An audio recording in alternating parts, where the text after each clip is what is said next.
Hi friends, ఈరోజు వీడియోలో పునుగులు ఏ విధంగా ప్రిపేర్ చేసుకోవాలి ప్లస్ పునుగులలోకి అయితే నేను సింపుల్గా పల్లి చట్నీ నా స్టైల్లోనైతే ప్రిపేర్ చేసినాను. సో నేను చెప్పినట్టయితే ట్రై చేయండి, చాలా బాగుంటుంది ఈ పునుగులలోకి అయితే పల్లి చట్నీ. ఫస్ట్ అయితే ఇందులోకి ఏమేమి వేసాను, ఎట్లా ప్రిపేర్ చేశాను అనేది అయితే ఫస్ట్ టు ఎండ్ వీడియోని అయితే స్కిప్ చేయకుండా చూడండి. అలాగే స్మాల్ రిక్వెస్ట్ అండి, మన ఛానల్ని ఫస్ట్ టైం చూస్తున్నట్టయితే సబ్స్క్రైబ్ చేసి పక్కనే ఉన్న బెల్ ఐకాన్ అయితే యాక్టివేట్ చేయండి. ఇంకా లేట్ ఎందుకు, ఫస్ట్ అయితే ప్రాసెస్ చూసేయండి. ముందుగా ఒక గిన్నెలోకి అయితే 1/2 కప్పు వరకు పుల్లెట్ పెరుగునైతే తీసేసుకోండి. ఇందులోనే 1/2 టీ స్పూన్ వరకు సాల్ట్ను వేసేసుకొని అయితే ఒకసారి మొత్తం కలిసేలాగా బాగా మిక్స్ చేయండి.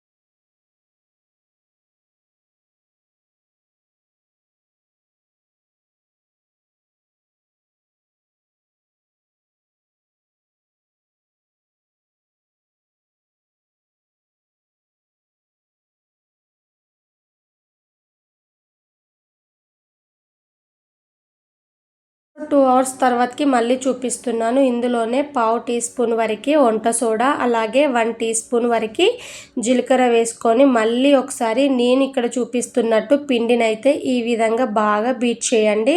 ఎప్పుడైనా బోండాలు కానీ పునుగులు కానీ చేసేటప్పుడు పిండిని ఈ విధంగా మంచిగా కలిపేసామనుకోండి, మనకి మంచిగా వస్తాయి అన్నమాట. ఇక్కడ పునుగులు వస్తున్నాయా లేదని కూడా చెక్ చేస్తున్నాను, బట్ పర్ఫెక్ట్గా వస్తున్నాయి. ఇప్పుడు స్టవ్ ఆన్ చేసుకొని డీప్ ఫ్రైకి సరిపడా ఆయిల్ అయితే పెట్టేయండి. ఆయిల్ మంచిగా హీట్ అయిన తర్వాతకి అయితే ఈ విధంగా చిట్టి చిట్టి పునుగులను అయితే వేసేసుకోవచ్చు. సో చూడండి, ఇలా వేయంగానే పునుగులు అయితే ఎంత మంచిగా పొంగుతున్నాయో మీరే చూడండి. నేనైతే వంట సోడాని అయితే తక్కువనే వేసాను, బట్ మనం తీసుకునే పెరుగుని బట్టే మనకి పునుగులు అనేవి అయితే పర్ఫెక్ట్గా వస్తాయి అన్నమాట. కొంచెం పుల్లగా ఉన్న పెరుగుని తీసుకొని అయితే ప్రిపేర్ చేసినాను. సో చూసిలా ఇట్లా చిన్న చిన్నగానైతే వేసేసుకోవాలి. పునుగులు వేసేటప్పుడు ఏంటంటే కొంచెం టైం అనేది అయితే పడుతుంది అన్నమాట. అయినా కానీ ఇట్లా నిదానంగానైనా కానీ పునుగులను అయితే వేసేసుకోవాలి. వేసిన తర్వాతకైతే ఈ విధంగా తిప్పుకుంటూ కలర్ చేంజ్ అయ్యేంత వరకు అయితే బాగా కాల్చుకోండి. మరి ఫ్లేమ్ అయితే హై ఫ్లేమ్లో పెట్టయితే కాల్వమాకండి. మీడియం ఫ్లేమ్లోనే పెట్టుకొని పునుగులను అయితే కలర్ చేంజ్ అయ్యేంత వరకు అయితే బాగా కాల్చేసుకొని ఒక స్టెయినర్లోకి అయితే తీసేసుకొని ఇప్పుడు వీటిని అయితే ప్లేట్లోకి కూడా తీసేసుకుందాము. ఇప్పుడు అదే ఆయిల్లో మిగిలినవి కూడా వేసేసుకోవాలి. సో మనం తీసుకున్న ఈ పిండి అయితే నేను 3 బ్యాచెస్ లాగానైతే వేసేసినాను అన్నమాట. బట్ మీరే చూడండి ఎంత పర్ఫెక్ట్గా వస్తున్నాయో. నాకైతే పునుగులు అంటే మస్తు ఇష్టం, మా ఇంట్లో వాళ్ళు కూడా చాలా ఇష్టంగా తినగలుగుతారు. సో ఎప్పుడైనా తినాలి అని అనిపించింది అనుకోండి, అప్పటికప్పుడు నానబెట్టుకొని అయితే ప్రిపేర్ చేసుకోవచ్చు. జస్ట్ 2 అవర్స్ లేదా 1 అవర్ అయినా నానబెట్టుకొని అయితే ప్రిపేర్ చేసుకోవచ్చు. సో నేనైతే బయట నుంచి అయితే అస్సలే పునుగులు అయితే తీసుకురాను. పునుగుల్లోకి పల్లి చట్నీ అయినా బాగానే ఉంటుంది, టమాటో చట్నీ అయినా బాగానే ఉంటుంది, బట్ నేనైతే పల్లి చట్నీ అయితే ప్రిపేర్ చేద్దాం అనుకుంటున్నాను. సో చూడండి, మనం వేసిన సెకండ్ బ్యాచ్ పునుగులు కూడా చక్కగా కాలిపోయాయి. వీటిని కూడా స్టెయినర్లోకి తీసేసుకొని అయితే ప్లేట్లోకి అయితే వేసేసుకుందాం. ఫైనల్లీ అయితే చూడండి, పునుగులన్నీ అయితే ఇదే విధంగా ప్రిపేర్ చేసినాను. చూడండి ఎంత పర్ఫెక్ట్గా వచ్చాయో. ఇప్పుడు ఈ పునుగుల్లోకి మనం పల్లి చట్నీ అయితే ప్రిపేర్ చేద్దాం సింపుల్ వేలో. స్టవ్ ఆన్ చేసి అయితే గిన్నెను పెట్టుకొని ఇందులోకి 1/2 కప్పు వరకు పల్లీలను అయితే వేసుకోవాలి. పల్లీని లో ఫ్లేమ్లోనే బాగా వేయించుకోవాలి. ఈ పల్లీలు వేగేటప్పుడే ఇందులోకి పచ్చిమిర్చిని కూడా వేస్తున్నాను అనమాట. ఒక 2 వేస్తున్నాను, స్పైస్ ఎక్కువనే ఉంటాయి పచ్చిమిర్చి. ఇలా పల్లి చట్నీలో పచ్చిమిర్చి వేయడం వలన అయితే టేస్ట్ బాగుంటుందన్నమాట. సో చూడండి, పల్లీలు కూడా చక్కగా వేగిపోయాయి. ఇదే టైంలో 1/2 కప్పు వరకు పుట్నాలను కూడా వేసుకొని బాగా వేపుకోవాలి. పుట్నాలు వేగడానికి మరీ ఎక్కువ టైం ఏం పట్టదండి.